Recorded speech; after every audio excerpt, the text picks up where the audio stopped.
पश्चिम बंगाल की मुख्यमंत्री ममता बनर्जी बालासोर में घटनास्थल पर मौजूद हैं। ममता इस समय मीडिया से बात कर रही हैं। ममता के साथ इस समय रेल मंत्री अश्विनी वैष्णव भी मौजूद हैं। ममता ने सवाल किया कि ट्रेन में एंटी कोलिजन सिस्टम क्यों नहीं था। अगर एंटी कोलिजन डिवाइस होती तो ये हादसा ना हो। रेलवे का सेफ्टी कमीशन है। जब रेलवे का ऐसा इंसिडेंट होता है तो रेलवे सेफ्टी कमीशन को दे देता है। वो लोग इन्वेस्टिगेशन करते हैं और इन्वेस्टिगेशन करके रिपोर्ट देते हैं। था मैंने एंटी कोलिजन डिवाइस तैयार किया था। मैं खुद मडगांव में गया था, गोवा में, तब से रेल का इंसिडेंट कम गया था। एक्सीडेंट एकदम वो ऐसा है एंटी कोलिजन डिवाइस कि एक लाइन में दो ट्रेन आ जाएगा तो उसमें रुक जाएगा। अगर कोई ट्रेन सामने पड़ा है तो रुक जाएगा। अगर कोई कुछ भी हो सकता है, एंटी कोलिजन डिवाइस डाइवर्स हो जाएगा तो उसको अलर्ट करेगा। लेकिन मैं जब रेल मिनिस्टर इधर में है तो मैं यही कहने चाहूंगा, आप देख लीजिए, इसमें एंटी कोलिजन डिवाइस नहीं लगाया। जितना तक मेरे का जानकारी है, अगर एंटी कोलिजन डिवाइस लगाता था तो वही इंसिडेंट नहीं होता। अगर जो हो गया है, जिसका प्राण चला गया है, उसको जिंदगी तो नहीं मिलेगा। लेकिन अभी हमारा काम है rescue operation, restoration of the normalcy. जो परिवार मर गया, हर परिवार और को नौकरी दिया था। रेलवे का एक सिस्टम है, कोई इंसिडेंट होने से वो लोग 15 लाख रुपया करके देता है। कितना? 10 ना 15, 10 देता है। अभी 10 देता है। हर स्टेट का जो अभी मर गया, हर स्टेट तो उसको मदद करेगा। फिर हमारा स्टेट से ज्यादा है, हम भी वो परिवार को, हमारा स्टेट का जो है 5 लाख करके हम देंगे। और रेल के साथ, गवर्नमेंट का साथ, उड़ीसा गवर्नमेंट का साथ कोऑपरेशन करके रेलवे का साथ हम पूरा काम करेंगे जब तक काम खत्म नहीं होगा। तो ममता बनर्जी इस वक्त मौके पर मौजूद हैं। साथ में रेल मंत्री अश्विनी वैष्णव भी हैं। सीधे तौर पर कह रही हैं कि अगर एंटी कोलिजन सिस्टम लगा होता तो शायद इतनी बड़ी घटना ना होती। उधर सरकार का पूरा ध्यान इस वक्त बालासोर में राहत और बचाव पर है, लेकिन विपक्ष इस दुखद हादसे पर सियासत करने में जुट गया है। कांग्रेस नेता अधीर रंजन चौधरी ने आरोप लगाया कि सरकार का ध्यान यात्री सुरक्षा पर नहीं है। अधीर रंजन चौधरी ने कहा कि सरकार का पूरा ध्यान बुलेट ट्रेन में निवेश पर है, केवल वंदे भारत ट्रेन की बात हो रही है। उन्होंने सवाल उठाया कि इस ट्रेन में कवच सिस्टम क्यों नहीं था। बुलेट ट्रेन की चलते सारे धन वहां निवेश किए जाते हैं, कहीं वंदे भारत की बात किए जाते हैं, लेकिन रोजाना 25 लाख, मतलब आप अगर मानो तो एक साल में सारा दुनिया में जितने आबादी है उससे ज्यादा हम रेलवे में सफर तय करते हैं। तो उसमें अगर ध्यान सही ढंग से नहीं दिया जाना, ये सबसे बड़ा गलती है जिसके फल हम भुगत रहे हैं, नतीजा भुगत रहे हैं। और इसलिए भुगत रहे हैं कि ये रेलवे की तरफ से यात्री सुरक्षा को लेकर ध्यान में थोड़ा कमजोर पड़ गए हैं। सिग्नल की बात, सिग्नलिंग मानो, ये ट्रैकिंग मानो, बड़ी बड़ी बात कही जाता है कि हम एंटी कोलिजन डिवाइस लगाते हैं, कवच लगाते हैं, कवच में सब कुछ को रोक देगा। तो कहां कवच है भाई? तो एक तरफ 288 लोगों की जान चली गई है, तो वहीं दूसरी तरफ अब इस पर सियासत शुरू हो गई है। विपक्ष ने सरकार को घेरना शुरू कर दिया है। हालांकि इस घटना के बाद कई सवाल हैं जो खड़े हो रहे हैं और उन सवालों का जवाब मिलना भी चाहिए। लेकिन फिलहाल प्राथमिकता यह है कि जिन लोगों की जिंदगी अभी भी फंसी हुई है, जो लोग घायल हैं, उन्हें जल्द से जल्द उचित इलाज मिल पाए और जिन लोगों की मौत हो चुकी है उनके परिवार को उचित मुआवजा भी मिल पाए। ओडिशा के बालासोर में ट्रिपल ट्रेन एक्सीडेंट मामले में इस वक्त एक और बड़ी खबर है। थोड़ी देर में प्रधानमंत्री मोदी घटनास्थल पर पहुंचने वाले हैं, जहां वो राहत और बचाव कार्य का जायजा लेंगे। बालासोर रवाना होने से पहले पीएम मोदी ने समीक्षा बैठक की थी, जिसमें उन्होंने हालात की जानकारी ली थी। आपको जानकारी दे दें कि बालासोर ट्रेन हादसे में अब तक 288 लोग अपनी जान गंवा चुके हैं, जबकि 1000 से ज्यादा लोग घायल हैं, जिनको आसपास के अस्पतालों में भर्ती करवाया गया है, जहां इलाज जारी है। ये 6 तस्वीरें उस हादसे की आपके सामने हैं। 3 ट्रेनों की टक्कर होती है, बोगियों के परखच्चे उड़ जाते हैं, बोगी के ऊपर बोगी चढ़ जाती है, मालगाड़ी पर भी डिब्बे चढ़े हुए नजर आते हैं। इंजन की हालत आप देखकर अंदाजा लगा सकते हैं कि अंदर फंसे हुए लोगों की क्या हालत हुई होगी। क्रेन से अब डिब्बों को हटाया जा रहा है, काटा जा रहा है। इसके साथ ही साथ क्रेन से उन डब्बों को हटाकर यह पता लगाया जा रहा है कि कहीं नीचे तो शव नहीं है, कहीं नीचे तो डेड बॉडीज नहीं है। हालांकि कई ऐसे कोचेस हैं जिनके अंदर डेड बॉडीज भी नजर आ रही हैं, मानव अंग नजर आ रहे हैं, जिन्हें निकालने के लिए अब एंट्रेंस की जगह ढूंढी जा रही है और इसीलिए काटने की कोशिश की जा रही है ताकि अंदर रेस्क्यू टीम जो है वो घुस जाए। बालासोर में ग्राउंड जीरो पर इस वक्त क्या तस्वीरें हैं, देखिए हमारे संवाददाता राजेश कुमार की एक एक्सक्लूसिव रिपोर्ट।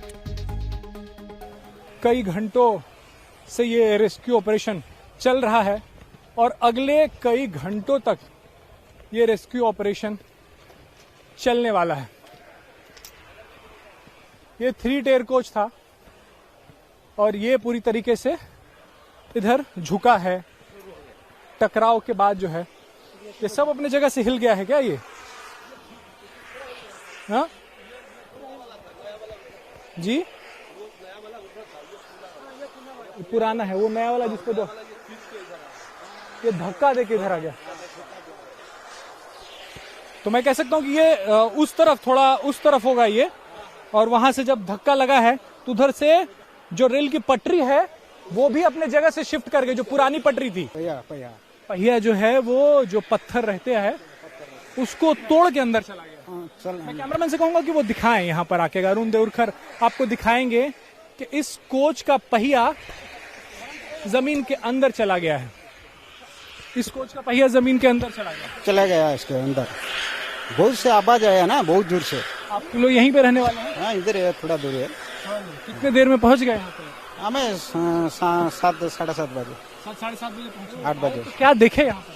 आया तो ऐसे ही गया, बहुत लोग परेशानी हो रहा है, बहुत मरा हुआ है ना, दुकान आस्ते आस्ते धीरे बहुत जमा हो गया है लोग। इसके बाद बहुत गड्ढा आ गया, पुलिस वाला आया, मतलब सब लोग आया। हम लोग तो अंदर नहीं छोड़ा ना, हम लोग क्या करेंगे? तो बाहर से मदद कर रहे थे, बाहर से। तो ये आपको तस्वीरें, बानगा नाम है इस जगह का, बानगा नाम, बानगा इस जगह का नाम है। और मैं और आगे जाऊं और आपको दिखाऊं तस्वीरें।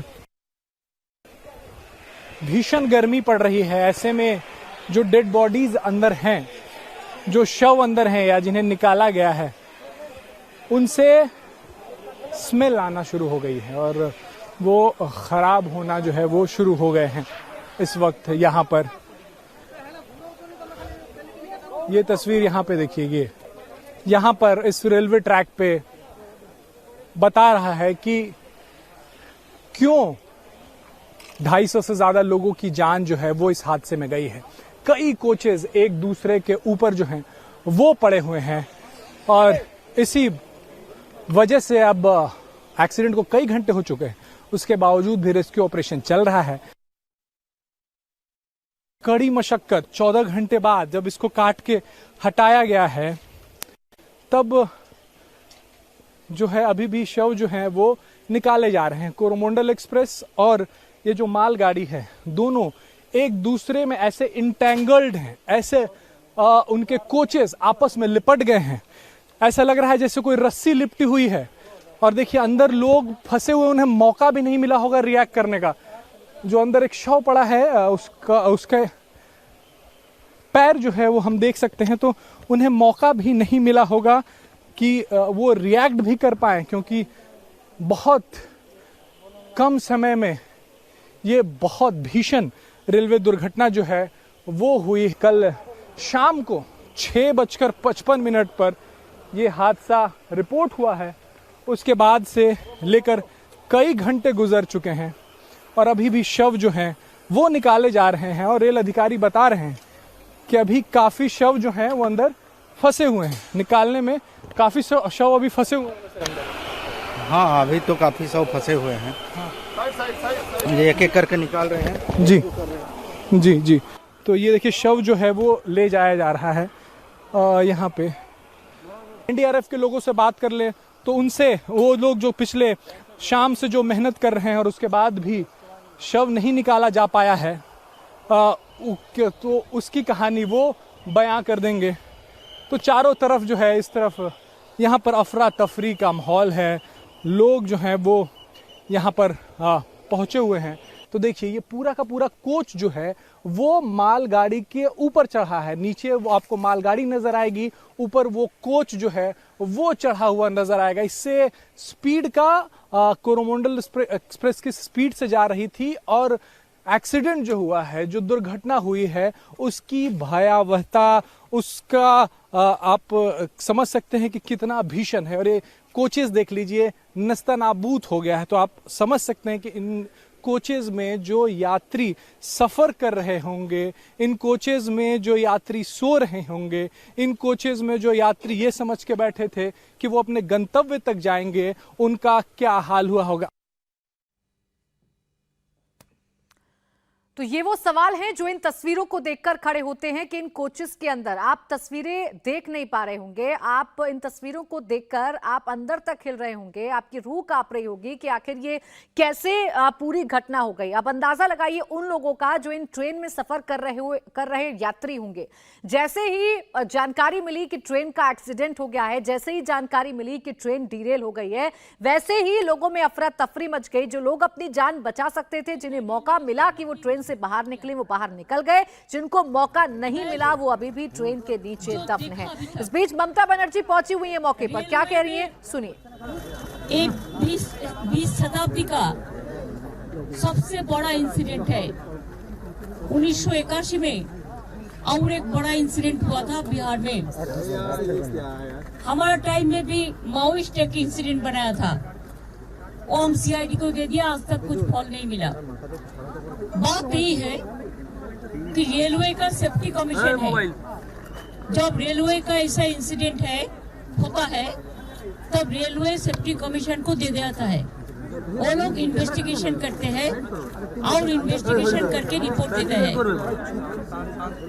मैंने जब मिनिस्टर था, मैंने एंटी कॉल्यूशन डिवाइस तैयार किया था। मैं खुद मडगांव में गया था, गोवा में, तब से रेल का इंसिडेंट कम गया था। एक्सीडेंट एकदम वो ऐसा है एंटी कॉल्यूशन डिवाइस कि एक लाइन में 2 ट्रेन आ जाएगा तो उसमें रुक जाएगा। अगर कोई ट्रेन सामने पड़ा है तो रुक जाएगा। अगर कोई कुछ भी हो सकता है, एंटी कॉल्यूशन डिवाइस डाइवर्स हो जाएगा तो उसको अलर्ट करेगा। लेकिन मैं जब रेल मिनिस्टर इधर में है तो मैं यही कहना चाहूंगा, आप देख लीजिए, इसमें एंटी कॉल्यूशन डिवाइस नहीं लगाया। जितना तक मेरे का जानकारी है, अगर एंटी कॉल्यूशन डिवाइस लगाता था तो वही इंसिडेंट नहीं होता। अगर जो हो गया है, जिसका प्राण चला गया है, उस तो जिंदगी तो नहीं मिलेगा। लेकिन अभी हमारा काम है rescue operation, restoration of the normal. जो परिवार मर गया, हर परिवार को, मेरे का टाइम में भी मैंने और को नौकरी दिया था। रेलवे का एक सिस्टम है, कोई इंसिडेंट होने से वो लोग 15 लाख रुपया करके देता है। कितना? 10 ना 15 10 देता है। अभी 10 देता है।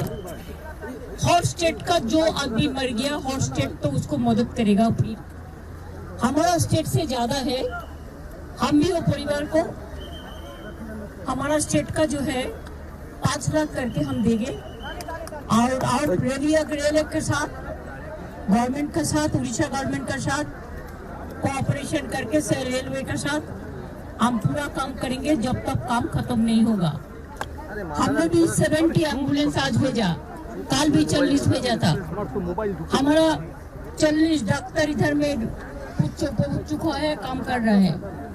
हमारा सिस्टर भी काम कर रहा है। और हम 2 बस भेजा था, उसमें जो थोड़ा से इंजर्ड है वो बंगाल में वापस चला गया।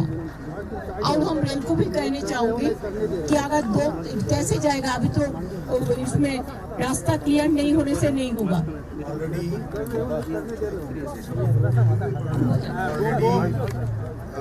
बालेश्वर से कोलकाता और इधर सूरत से भुवनेश्वर की तरफ लगातार शटल चल रही है। जो भी पेशेंट या जो भी पेशेंट्स के पैसेंजर्स के रिलेटिव्स आना चाहे जाना चाहे सुबह से शाम तक। अच्छा, शटल चल रहा है, फिर हम भी बात भेज रहे हैं। किसी का कोई स्टेट गवर्नमेंट स्टेट गवर्नमेंट को भी ब्याज हो रहा है, बस ने सब प्रोवाइड किया है, हम भी बस प्रोवाइड किया है। अगर कोई भी दिक्कत है कोई परिवार को और कोई भी दिक्कत है कोई रिलेटिव्स को, हमारा इधर में हमारा भी मिदनापुर डिस्ट्रिक्ट से हम ऑफिसर को 50 ऑफिसर को एक टीम इधर में एक टीम भेजा है जो ओडिशा लैंग्वेज भी कह सकते हैं, तो वो लोग भी उसको देख सकता है। हम चाहते हैं आप लोग कोऑपरेशन बहुत किया है और कोऑपरेशन करें, और जो मर गया है हमको तो कहने का कोई बात नहीं है, इसमें जरूर कुछ है।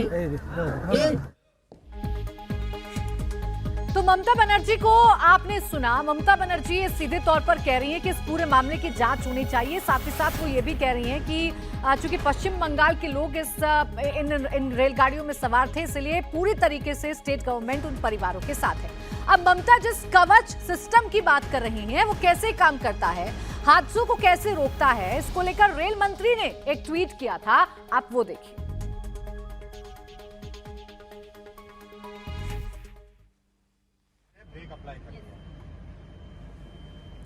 देखिए, कवच सिस्टम जब लॉन्च हुआ था, कवच सिस्टम की जब चर्चा हुई थी, उस वक्त रेल मंत्री अश्वनी वैष्णव खुद एक रेल में सवार थे, खुद एक ट्रेन में सवार थे, और उन्होंने खुद इसकी जांच पड़ताल की थी कि कवच सिस्टम कैसे काम करता है। कवच सिस्टम की अगर बात करेंगे तो ये एक ऐसा सिस्टम है जिससे ऑटोमेटिकली ट्रेन के ब्रेक लग जाएंगे अगर सामने से कोई तेज रफ्तार ट्रेन उस पटरी पर आ रही है या सामने कोई अवरोध है, तो ऑटोमेटिकली ये जो ट्रेन है, ट्रेन का जो इंजन है वो बंद हो जाएगा। ये एक सिस्टम डेवलप किया गया था, जिसके बाद ये कहा गया था कि इसके बाद जो ट्रेन हादसे हैं उन पर लगाम लगेगी, ट्रेन हादसों को रोका जाएगा। लेकिन यही कवच सिस्टम क्या इन ट्रेनों में था? क्या ये कवच सिस्टम इन ट्रेनों में लगा था या नहीं था? अगर था तो ये फेल कैसे हो गया, और अगर नहीं था तो कवच सिस्टम क्यों नहीं लगाया गया था? ये किसकी लापरवाही थी? एक सवाल इन तस्वीरों को देखकर भी है। जैसा कि लगातार इंडिया टीवी आपको दिखा रहा है कि पटरियां तक टूट गई हैं, जो रेल की पटरियां हैं वो खिसक गई हैं, जो ट्रैक हैं वो खिसक गए हैं। आखिर इतने कमजोर ट्रैक कैसे हैं, ये भी सबसे बड़ा सवाल है। क्या इनकी देखरेख के लिए कोई कदम उठाने चाहिए या नहीं, ये भी सबसे बड़ा सवाल है। इंडिया टीवी हर वक्त हर जगह डाउनलोड करने के लिए सर्च करें India TV news Google play store या ऐप स्टोर पर।